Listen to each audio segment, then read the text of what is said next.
Pengusaha kerap menjadi sasaran premanisme oleh anggota ormas atau oknum aparat pemerintah, apalagi menjelang Lebaran. Lalu kemudian bagaimana pengusaha harus menyikapinya? Kita sudah bersama dengan Ketua Kadin Jakarta, Ibu Diana Dewi yang bergabung secara virtual. Selamat siang, Bu Diana. Selamat siang, Mas Agung. Terima kasih Bu Diana sudah berkenan bergabung bersama kami di Berita Satu Siang. Bagaimana nih Kadin menyikapi banyaknya ormas atau oknum aparat pemerintah yang meminta THR ke perusahaan dan pengusaha memanfaatkan kondisi menjelang Lebaran ini begitu? Iya, Mas. Sebenarnya keluhannya bukan saat ini saja. Kami ini merasa bahwa selalu diperlakukan demikian oleh orang-orang yang mengaku uh, apa sebagai stakeholder juga yang perlu diperhatikan pada saat hari raya. Padahal seperti yang tadi kita sudah lihat tayangannya bahwa sebenarnya pengusaha itu periode-periode yang seperti ini mengalami kesulitan. Kesulitan apa? Menjaga cash flow untuk kebutuhan pokoknya saja itu harus kita jalankan. Nah, sekarang ternyata kita dibebani lagi hal-hal yang sebenarnya tidak perlu. Akhirnya ada rasa jengkel ya di dalam benak teman-teman sebagai pengusaha.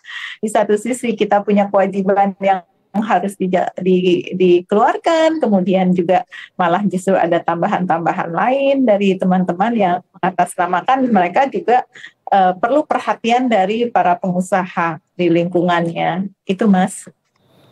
Biasanya adakah konsekuensi yang harus dihadapi oleh pihak pengusaha kalau misalnya nggak memberikan THR atau nggak memenuhi tuntutan-tuntutan yang diminta oleh para ormas terkait?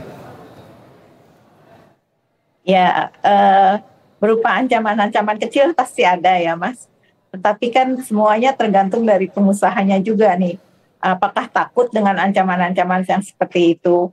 Nah, kalau kita melihatnya itu kan hanya sebagai ancaman-ancaman. Seharusnya dari pengusaha sendiri memberikan di teman-teman justru di garda terdepannya ini kan sebenarnya karyawan yang kita kerjakan untuk mereka menerima segala konsekuensi yang ada di lapangan. Nah, ini juga tergantung dari perusahaannya. Bagaimana perusahaan itu menyikapi, termasuk teman-teman pekerjanya dibekali lah bahwa sebenarnya itu hanya ancaman-ancaman saja. Nah, ini yang terjadi, Mas. Pekerjanya sendiri merasa khawatir. Nah, kalau pekerjanya merasa khawatir, akhirnya kan perusahaannya yang merasa berat. Kemudian kalau perusahaannya berat, kalau kita tidak berhubungan dengan pihak kebetulan banyak ya, kalau yang di kawasan industri ini kan perusahaan-perusahaan joint venture antara Indonesia dengan pihak luar. Nah, ini yang biasanya menjadi pertanyaan dari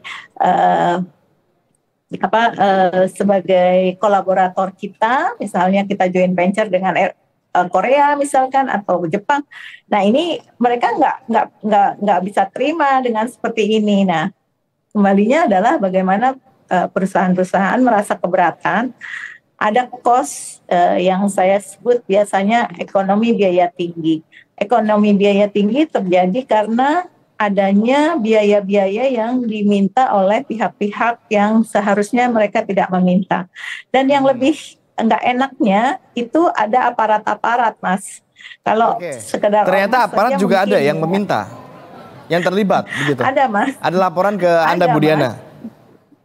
Ada, Mas. Jadi seperti yang kemarin di Jakarta Barat itu bukan cuma di Jakarta Barat. Jadi dari RT ada ya, saya nggak tahu persis ya. Apakah itu kan cap ya atau kop surat ya.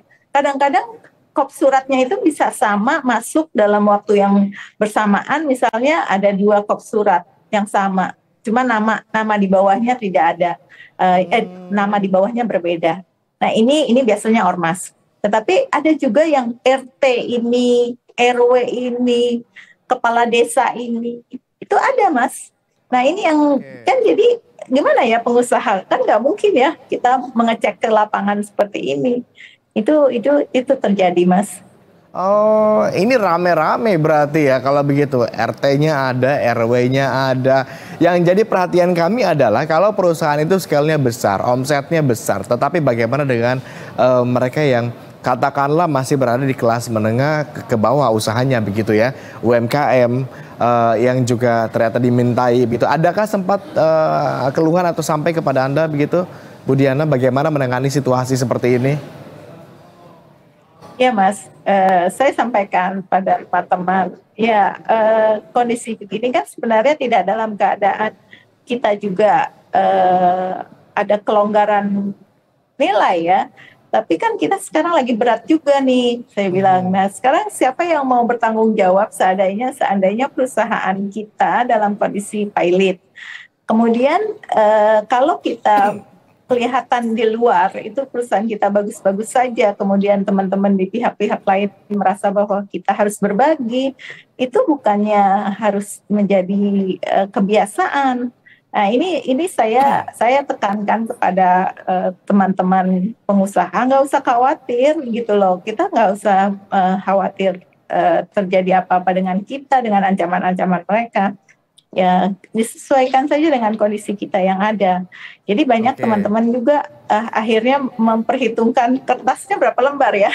Kalau mereka ngasih saking banyaknya gitu ya. Saking banyaknya. Dan ada yang bentuknya proposal bagus gitu kan. Dan akhirnya kan kita juga merasa, oh mereka nih udah membuat proposal seperti ini, gimana kalau nggak kita kasih, itu kan juga menjadi sesuatu beban katanya teman-teman. Nah, ya inilah Mas yang kita berharaplah kepala pemerintahan di pihak nggak sampai provinsi lah, misalnya di kabupaten kota itu memperhatikan sekali sampai ke tingkat bawahnya gitu loh Mas. Kalau di Bandung tadi kan kita bisa melihat ya, kalau di Bandung tadi kita sempat lihat tayangannya, Pak Deddy Mulyadi sendiri sempat menyampaikan bahwa nggak usah digubris yang kayak gitu-gitu misalkan gitu. Kalau di Jakarta imbauan-imbauan sini sudah ada atau belum? Yang sama? Imbauannya saya lihat belum ada ya seperti Pak Deddy ya kalau di Jakarta. Tapi kan teman-teman di Jakarta ini banyak punya pabrik-pabrik di daerah Mas. Jadi mereka terbantulah dengan Pak Deddy demikian dan harapannya di Jakarta juga demikian. Tapi yang boleh kita informasikan Mas, sebenarnya di Jakarta dibanding dengan di daerah khususnya di Jawa Barat, justru yang mengaku LSM itu lebih banyak di kawasan industri Mas, khusus di Jawa Barat, Jawa Tengah, dan Jawa Timur yang dimana tempat kawasan industri itu luar biasa. Dibanding sama Jakarta. Kalau Jakarta kan masih karena ini perdagangan dan jasa, jadi masih malu-malu kali ya. Jadi jumlahnya juga nggak terlalu banyak sekali. Lebih banyak di kawasan industri, Mas. Oke, terakhir barangkali Bu Diana, apa harapannya kalau begitu kepada pemerintah terkait banyaknya ormas-ormas yang kemudian malah menjadi kumpulan para pemeras begitu dalam tanda petik ya? Harus ada surat penegasan, baik itu surat edaran atau surat pemberitahuan yang jelas bahwa memang apabila ada yang melakukan hal demikian dan ini bisa dilaporkan oleh pengusaha ke pihak-pihak pemerintah, akan ditindak dengan tegas. Itu harapannya Mas, karena ini sangat berarti sekali buat kita-kita pengusaha dalam kondisi seperti ini. Kita banyak kebutuhan yang harus dikeluarkan, bukan cuma THR aja, banyak juga permintaan dari teman-teman kan situasi begini, minta gaji 13-14 nih Mas. Nah ini kan untuk memotivasi mereka bekerja juga, karyawan-karyawan kita bagaimana. Nah harapannya nanti pemerintah bisa memberikan surat penegasan kepada ormas-ormas yang melakukan hal-hal yang di luar kepatutan, untuk dapat ditindak oleh pemerintah, Mas. Baik, terima kasih Bu Diana sudah berbagi insight bersama kami siang hari ini.